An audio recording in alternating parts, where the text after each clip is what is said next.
Good morning, स्वागत है आपका फिट इंडिया के सुपर हिट बुलेटिन में। मैं आपके साथ हूँ श्वेता श्रीवास्तव और आपके साथ मैं हूँ दीपिका यादव। तो मौजूद है दिल्ली के लक्ष्मीबाई नगर के संजय लेक पार्क में और बहुत ही खूबसूरत है। यहाँ देखिए इंसानों के साथ साथ बेजुबान जो हैं वो भी सुबह सुबह चहलकदमी करते हुए नजर आ रहे हैं। और यहीं से आज आपको देश और दुनिया की लोकसभा चुनाव से जुड़ी हर खबर, हर अपडेट फिट इंडिया की सुपर हिट बुलेटिन में देंगे, तो बने रहिए हमारे साथ।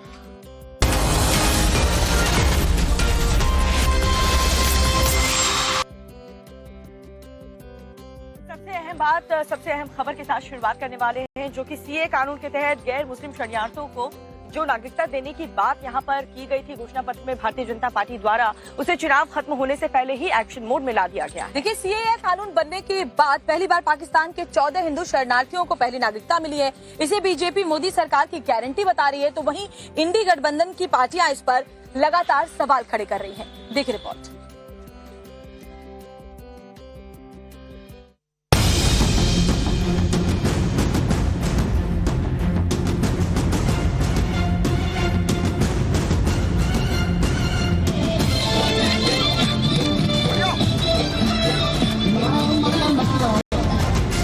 सीए कानून के तहत नागरिकता देने का वादा मोदी सरकार ने निभाया। दिल्ली के मजनू का टीला इलाके में रह रहे शरणार्थी खुशी से झूम उठे। इस कानून के तहत पहली बार 14 शरणार्थियों को भारतीय नागरिकता का सर्टिफिकेट सौंपा गया। मोदी जी को बहुत बहुत धन्यवाद कहना चाहती हूँ, क्योंकि आज मोदी जी की वजह से मैं हिंदुस्तानी कहला रही हूँ। बहुत बड़ी खुशी होती है हमें। 10 साल का वनवास हमारा खत्म हो गया है, जो हमें प्रधानमंत्री जी को बड़े बड़े दिल से धन्यवाद देना चाहते हैं। मुश्किल अगर तुम ये नहीं पूछो, जो नागरिकता मिल गई मुश्किल खत्म हो गई। हमारे चुनाव का एक अहम मुद्दा है कि आने वाले दिनों में हम धर्म विशेष के कानूनों को, पर्सनल लॉ को नहीं। मोदी की गारंटी यानी वादा पूरा होने की गारंटी, ये केंद्रीय गृह मंत्री अमित शाह के शब्द थे। तो यूपी के सीएम योगी ने कहा, सच में मोदी है तो मुमकिन है। नागरिकता पाए सभी बहनों भाइयों को हार्दिक बधाई। तो वहीं डीएमके ने विरोध जताते हुए कहा, श्रीलंका में जो तमिल हिंदू शरणार्थी पीड़ित हैं, उन्हें सरकार ने सीए के दायरे में क्यों नहीं रखा। आपको बता दें, इंडी गठबंधन के दल सीए कानून के खिलाफ हैं और कह रहे हैं कि हमारी सरकार बनी तो इसे हटा देंगे।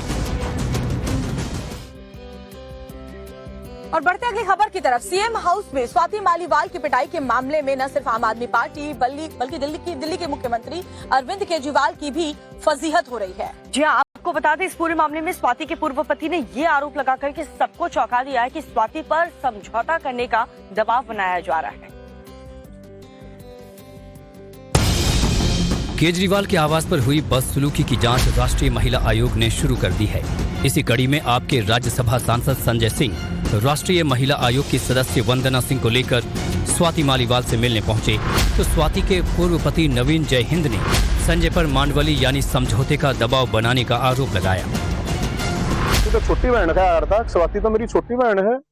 अरे तेरी बहन के साथ मारपीट होगी, तेरी बहन के साथ तो मारपीट होगी और तूने कार्रवाई करेगा। हाई कोर्ट लाग रहा है, तू सुप्रीम कोर्ट लाग रहा है, थाना है कि एसपी है कि डीसीपी है, क्या है क्या ही कार्रवाई ये है कि एफआईआर बोल, एफआईआर होनी चाहिए उस घर में जो उस टाइम पर आदमी थे उन पर एफआईआर होनी चाहिए जब ये घटना हुई है जहाँ पे। एक दिन पहले ही संजय सिंह ने प्रेस कॉन्फ्रेंस कर कहा था कि दिल्ली के सीएम अरविंद केजरीवाल के निजी सचिव विभव कुमार ने स्वाति मालीवाल के साथ दुर्व्यवहार किया था और केजरीवाल ने इस मामले पर कड़ी कार्रवाई करने का निर्देश दिया है। आपको बता दें, स्वाति माल ने मामले की लिखित शिकायत दर्ज नहीं कराई है। 5वें चरण के चुनाव से पहले पीएम मोदी इंडी गठबंधन की जो तुष्टीकरण वाली सियासत है, उस पर लगातार चोट करते हुए नजर आ रहे हैं। और प्रधानमंत्री महाराष्ट्र के डिंडोरी पहुंचे थे चुनाव प्रचार करने के लिए। वहां सियासी पाला बदलने के लिए उद्धव ठाकरे पर भी जमकर बरसते हुए नजर आए। देखिए रिपोर्ट।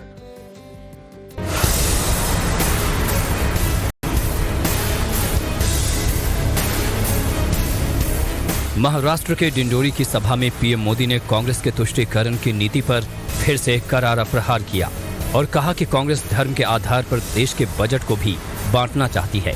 उसकी सोच है देश के बजट का 15% मुसलमानों पर खर्च हो। बीजेपी के विरोध से वो कामयाब नहीं हो पाए।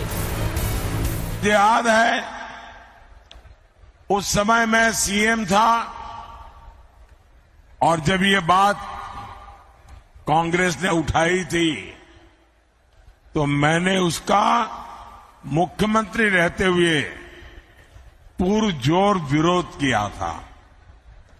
कांग्रेस उस समय चाहती थी कि देश के सारे बजट का 15% सिर्फ मुसलमानों पर खर्च हो। तुष्टीकरण की नीति को लेकर पीएम मोदी ने उद्धव ठाकरे और शरद पवार को भी घेरा और कहा, नकली शिवसेना और नकली एनसीपी का कांग्रेस में विलय पक्का है। जब ये नकली शिवसेना का कांग्रेस में विलय हो जाएगा, मुझे सबसे ज्यादा याद बाला साहब ठाकरे की आएगी। पीएम ने कहा, नकली शिवसेना ने बाला साहेब के हर सपने को चूर चूर कर दिया है। बाला साहेब ठाकरे का सपना था अयोध्या में राम मंदिर का निर्माण हो। ये सपना पूरा हुआ, लेकिन इससे सबसे ज्यादा चिढ़ नकली शिवसेना को हो रही है। बीजेपी के फायर ब्रांड नेता और उत्तर प्रदेश के मुख्यमंत्री योगी आदित्यनाथ ने कांग्रेस पर एक बार फिर से जमकर हमला बोला है। उन्होंने कहा है कि कांग्रेस को भारत में तो समर्थन मिलता नहीं, इसीलिए पाकिस्तान उन्हें समर्थन दे रहा है। और विरासत टैक्स और यूसीसी को लेकर के मुख्यमंत्री योगी आदित्यनाथ ने क्या कहा, वो भी सुनिए।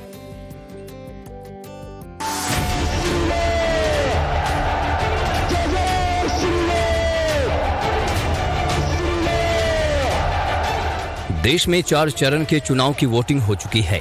बचे हुए 3 चरणों के लिए सियासी संग्राम चरम पर है। बीजेपी की तरफ से सीएम योगी धुआंधार प्रचार कर रहे हैं।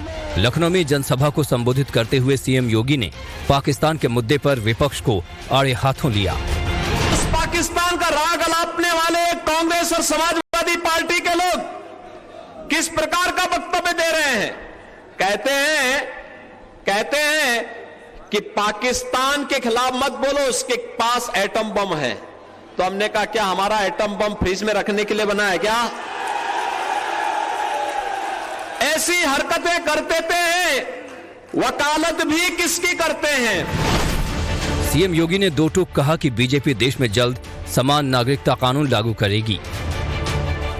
बहनों और भाइयों, भारत के हित के लिए अगर एक प्रधान है तो एक विधान भी होगा। समान नागरिक कानून भारत के अंदर भारतीय जनता पार्टी लागू करेगी, यह भी संकल्प पत्र में भारतीय जनता पार्टी ने कहा है।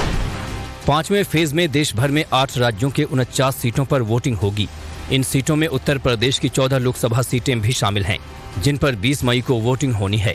4 जून को नतीजे आएंगे और साफ हो जाएगा कि देश में मोदी सरकार हैट्रिक लगाएगी या फिर नतीजे कुछ और होंगे।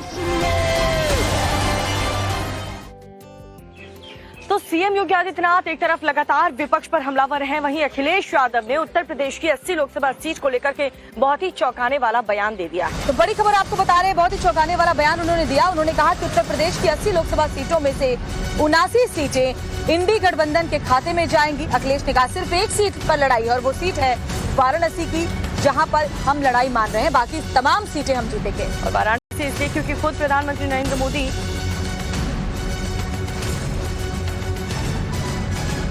के 79 सीटें इंडिया गठबंधन जीत रहा है, बीजेपी हार रही है। केवल एक क्यूटो में लड़ाई है, बस भैया ये जो एक क्यूटो में लड़ाई है, बाकी 79 सीटें बीजेपी हार रही है। और गृह मंत्री अमित शाह ने एक इंटरव्यू के दौरान देश के तमाम मुद्दों पर खुलकर अपनी बात रखी है। उन्होंने पाकिस्तान से लेकर मुस्लिम आरक्षण और पीओके पर 2 टूक अपनी बात कही। और सिर्फ इतना ही नहीं, गृह मंत्री अमित शाह ने राम मंदिर से लेकर के विपक्ष पर, खास करके कांग्रेस पर किस तरीके से हमला किया है, वो देखिए इस रिपोर्ट में। पीओके को लेकर गृह मंत्री अमित शाह का बड़ा बयान सामने आया है। एएनआई को दिए इंटरव्यू में गृह मंत्री शाह ने फारूक अब्दुल्ला और कांग्रेस को आड़े हाथों लिया। पाक ऑक्यूपाई कश्मीर भारत का हिस्सा है और इस पर हमारा अधिकार है, इसको कोई झुठला नहीं सकता। ये आज जो फारूक अब्दुल्ला जी और कांग्रेस के नेता कह रहे हैं कि पाकिस्तान के पास एटम बम है, तो उनको सम्मान करिए, पाक ऑक्यूपाई कश्मीर का डिमांड न करिए। मैं उनको पूछना चाहता हूं कि 130 करोड़ की आबादी वाला, जनसंख्या वाला एटॉमिक पावर भारत, ये महान देश क्या किसी से डरकर अपने अधिकार जाने देगा? किस प्रकार की सोच है? और राहुल बाबा ने देश की जनता के सामने एक्सप्लेन करना चाहिए इनके अलायंस के नेता और इनकी पार्टी के नेता क्या कहना चाहते हैं। पाकिस्तान का सम्मान करो मतलब क्या? पाक ऑक्यूपाई कश्मीर जाने दे? वो कभी नहीं हो सकता। गृह मंत्री शाह ने 400 सीटें आने पर आरक्षण खत्म करने और मुस्लिम आरक्षण के सवाल का भी खुलकर जवाब दिया। अगर हमारा उद्देश्य आरक्षण हटाना होता तो 10 साल से हमारे पास बहुमत था, इस देश की जनता ने ही दिया था, हमने तो वो नहीं किया। और जहां तक मुसलमानों के आरक्षण का सवाल है, मैं आज भी फर्म हूं कि धर्म के आधार पर इस देश में आरक्षण नहीं होना चाहिए। यूपी के जौनपुर से आज बीजेपी में श्रीकला शामिल हो सकती है। सूत्रों के मुताबिक पीएम मोदी की जौनपुर रैली में यह ऐलान किया जा सकता है। नरेंद्र मोदी जब जौनपुर में होंगे उनकी रैली में हो सकता है। बुधवार को अमित शाह से श्रीकला ने मुलाकात की थी। आपको ये भी बता दें कि श्रीकला जौनपुर के पूर्व सांसद और बाहुबली धनंजय सिंह की पत्नी है और बीते दिनों बीएसपी में शामिल हुई थी, जिसके बाद बीएसपी ने उन्हें जौनपुर से प्रत्याशी बनाया दिया था, लेकिन आखिरी वक्त में बीएसपी ने उनका टिकट काटकर श्याम सिंह यादव को उम्मीदवार बना दिया। श्रीकला के पति धनंजय सिंह ने इसी के बाद बीजेपी को समर्थन का ऐलान कर दिया। उधर बीएसपी आरोप लगा रही है कि दिल्ली के इशारे पर सब कुछ हुआ। बता दें कि श्रीकला अभी जौनपुर की जिला पंचायत अध्यक्ष हैं, जो बीजेपी में पहले भी रह चुकी हैं और आज बड़ी जानकारी है कि बीजेपी में शामिल हो सकती है। दीपिका, तुम्हें गर्मी लग रही है? बहुत ज्यादा। आप देख रही हैं शक्लें इस गर्मी में के मौसम में खबरें बताना बाहर रह करके बहुत ही अपने आप में बहुत चैलेंजिंग है। हाँ, लेकिन कई ऐसे राज्य हैं जहां पर प्री मानसून की बारिश भी शुरू हो चुकी है और गर्मी से राहत मिल चुकी है। जी, आपको बता दें वो राज्य गुजरात से लेकर के तमिलनाडु तक देश के कई ऐसे हिस्से हैं जहां पर जबरदस्त आंधी तूफान के साथ बारिश हो रही है। देखिए रिपोर्ट।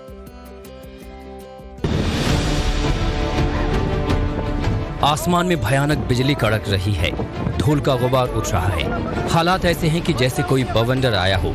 आंधी तूफान के साथ बिजली चमक रही है। हवा की रफ्तार इतनी ज्यादा है कि अपने साथ कुछ भी उड़ा ले जाए। बवंडर और आंधी तूफान की तस्वीरें गुजरात के अमरेली जिले से सामने आई हैं, जहां चक्रवात जैसा मौसम दिखा। तूफान के दौरान हवाओं की रफ्तार इतनी ज्यादा थी कि लोग डर से घरों में कैद हो गए। अमरेली जिले के अंबारजी गांव में तूफान आया, जिसके बाद इलाके के कई हिस्सों में भारी तबाही देखने को मिली। तो वहीं भयंकर आंधी तूफान के बाद जोरदार बारिश ने लोगों को गर्मी से राहत दी। सिर्फ अमरेली ही नहीं, गुजरात के कई जिलों में प्री मानसून बरसात की शुरुआत हो गई है। जगह जगह पर लगातार हो रही बारिश ने लोगों को गर्मी से राहत तो दी है, लेकिन लोगों की रफ्तार पर ब्रेक भी लगा दिया है। झमाझम हो रही बारिश की तस्वीरें गुजरात के डांग शहर की हैं, जहां तेज बारिश के चलते सड़कें खाली नजर आईं। लोग घरों से निकलने से पहले बारिश और मौसम का हाल ले रहे हैं। मई का महीना खत्म भी नहीं हुआ है कि प्री मानसून जैसी तस्वीरें गुजरात के लगभग ज्यादातर जिलों से आ रही हैं। गुजरात के सुरेंद्रनगर में बिगड़े मौसम के चलते हुई आफत की बारिश के बाद बिजली गिरने से 2 महिलाओं की मौत हो गई और जिले के 6 से ज्यादा गांव में 7 पशुओं की मौत की खबर सामने आई है। प्री मानसून से मची तबाही और आफत सिर्फ गुजरात तक ही सीमित नहीं है। दक्षिण भारत के राज्य तमिलनाडु में भी समय से पहले तेज बारिश शुरू हो गई है, जिसके चलते कोयम्बटूर शहर के कई हिस्सों में जल भराव की समस्या देखने को मिली। मौसम विभाग ने 21 राज्यों में तेज हवा के साथ बारिश का अलर्ट जारी किया है। इसके अलावा अगले 19 मई तक मध्य प्रदेश, गुजरात, तमिलनाडु, छत्तीसगढ़ और महाराष्ट्र के कई जिलों में बारिश के साथ 40 से 60 किलोमीटर प्रति घंटे की रफ्तार से हवाएं चल सकती हैं। मध्य प्रदेश के इंदौर से बहुत चौंका देने वाली खबर आपको बता रहे हैं, जिसे देख करके हर कोई हैरान है। और पति पत्नी के चोरी का एक अजीबोगरीब कारनामा जब आप भी देखेंगे तो दंग रह जाएंगे। देखिए।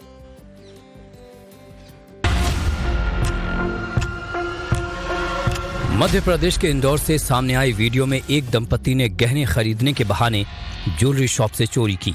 तस्वीरों में देखिए, सोने की दुकान पर एक दंपति गहने देखता हुआ नजर आ रहा है। एक नजर में देखकर सब कुछ सामान्य लग रहा है। दोनों पति पत्नी कान में पहनने वाले इयररिंग देख रहे हैं।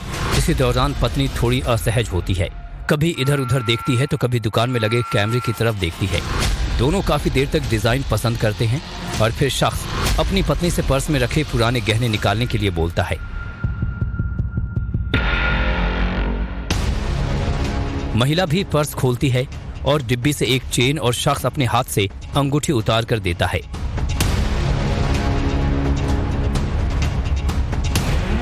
गहने दिखा रही महिला लगातार डिजाइन और वजन बताती और दिखाती रहती है। इस दौरान कपल कुछ डिजाइन सेलेक्ट कर साइड करवा लेता है। महिला बड़े गौर से उन साइड किए गए गहनों को देखती है और फिर उसी डिब्बी को पर्स में अंदर रख लेती है जिससे उसने पहले गहने निकाले थे।